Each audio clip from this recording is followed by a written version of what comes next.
Alright everyone, we start off today with the Elon Musk Twitter kerfuffle reanalyzed here because Twitter's latest moves show that they are afraid, and I think that I know why. And long story short, Elon Musk is still trying to acquire Twitter, but he's also pretending, in my opinion, to try to back out of the deal. There are numerous subpoenas being filed by Musk, by Twitter, by third parties. The laundry list of subpoenas that's been issued so far, I think, is already in the hundreds, so this is going to be a protracted case.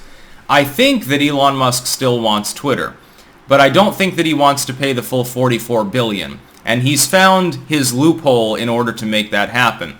And that's that Twitter is probably more full of bots than they let on. The problem is, in the acquisition deal, they assure him, look, we did our analysis, we did a test of less than 1,000 accounts, if I remember correctly, and we found less than 5% botting behavior. Most of the people on the site are real people, even if half of them are spammers at this point, and the other half are mentally not all there, generally, myself included.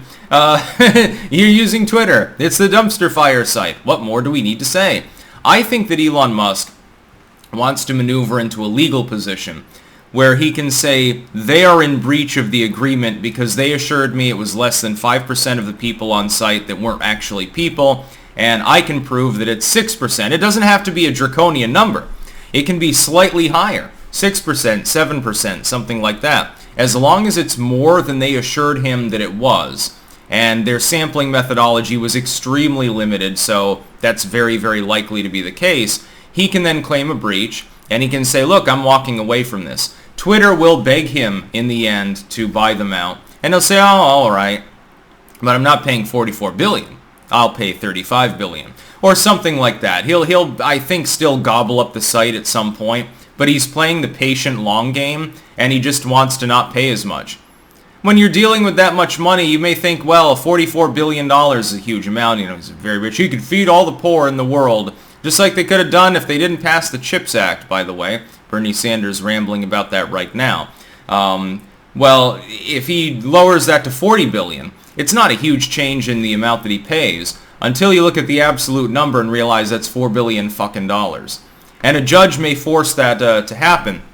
What's most likely to happen is he says, look, I can just back out of this deal. It will collapse Twitter. Your stock price will plummet.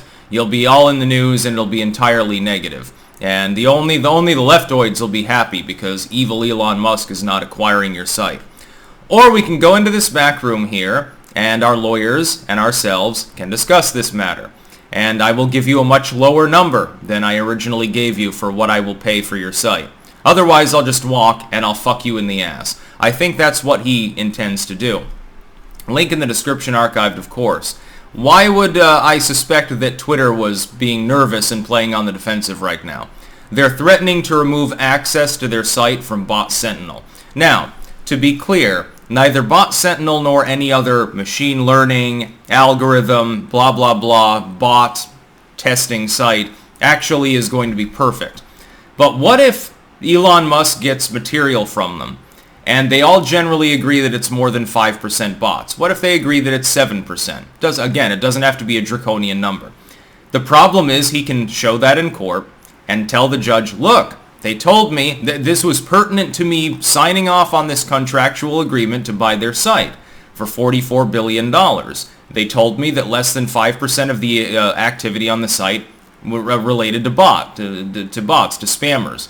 And it's actually 7%. Or 8% or something. Why should I pay the full amount when they're technically in breach of contract? The problem is that Twitter's own cherry-picked testing on the subject is very limited. It was prefaced on them wanting the deal to go through, though originally they pretended that they didn't want it. It's prefaced on them lying. And it's not this is not surprising, by the way. Of course, Twitter wants a buyout that'll raise its stock price. The shareholders are happy. Musk is happy. The users on Twitter, by and large, are happy. I think that anyone else leading Twitter other than Twitter's current leadership team would probably do a better job. Hell, you could hand it off to any of the billionaires in the world and they'd probably do a better job than Twitter's own people are doing. There's a reason why Jack Dorsey left in the middle of the night not that long ago. There's a reason for that.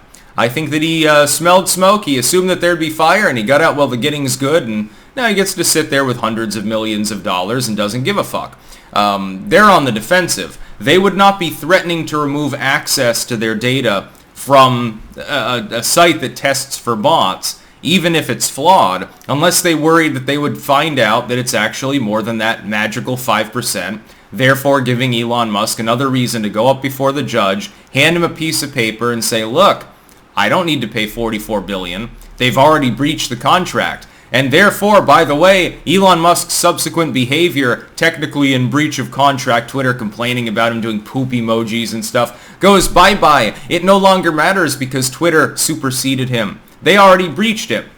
It's like you got a mutual order of no contact. And one person contacts the other person habitually for an extended period of time. And the other person responds. Well, they're breaching the order. But they only did that because the other person had already breached it over and over. It would basically be the same thing. For legal purposes, Elon Musk probably has them over a barrel. So this can play out one of two ways. Number one, Musk says, look, they breached the contract, goes before a judge, shows the judge they've breached, I don't want anything to do with this, and walks. Twitter collapses, by the way, at that point. It probably stops existing. And has to get gobbled up at a zombie website rate. It'll be like Yahoo a couple of years ago or something, or AOL. Some of the greatest websites ever made are now worth jack shit. Be a little bit like Ames or Sears towards the end, or Kmart, something like that. Or he says, look, they're in breach. I want to renegotiate.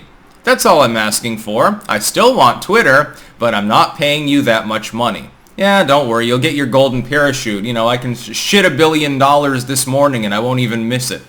But I'm not giving you $44 billion. I'll give you $40 billion. I'll give you $35 billion. This is Twitter on the defensive. When I look at this, there's no other way to construe it other than Twitter is alarm bells are going off and they're saying shit. Musk is actually crazy. He's subpoenaing everyone. If he subpoenas some of these third-party sites and he can compel a judge and or jury, hey, look, it's probably more than 5%. I've got 5 or 6 different analytic firms that agree with me.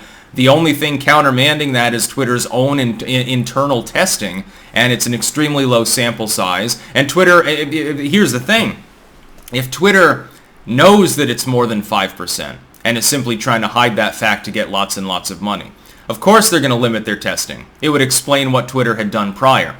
How can they do additional testing with a better sample size? Well, they'll find that they'll disprove themselves. They're not going to hand that to a judge. They're conducting internal tests probably right now, and they're saying, shit, it's 6.5% botting on the site. By the way, I think that's an underestimation. We can establish that 6, maybe 7, maybe 10% of the users on site aren't real people. They're controlled by networks, etc. They're effectively just robots. Elon Musk can do basically whatever he wants. He can throw the contract out, he can piss all over it, or he can piss on us fiscally.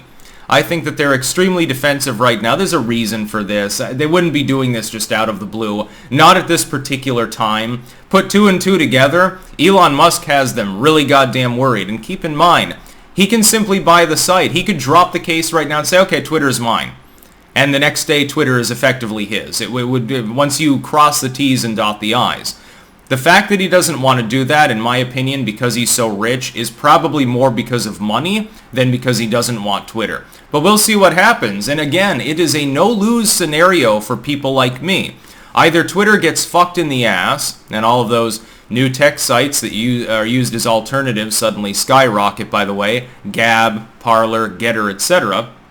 Well, I've got accounts on those, so I don't care if Twitter stops existing. I would miss the dumpster fire to an extent, I suppose. I would agree. Or he grabs it up.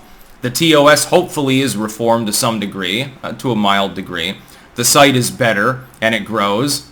And I'm on Twitter. So either way, people like me can't actually lose. My hope is that Elon Musk does acquire the site in the end.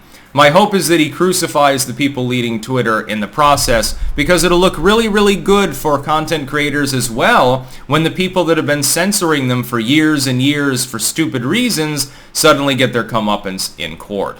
That's about all. Peace out.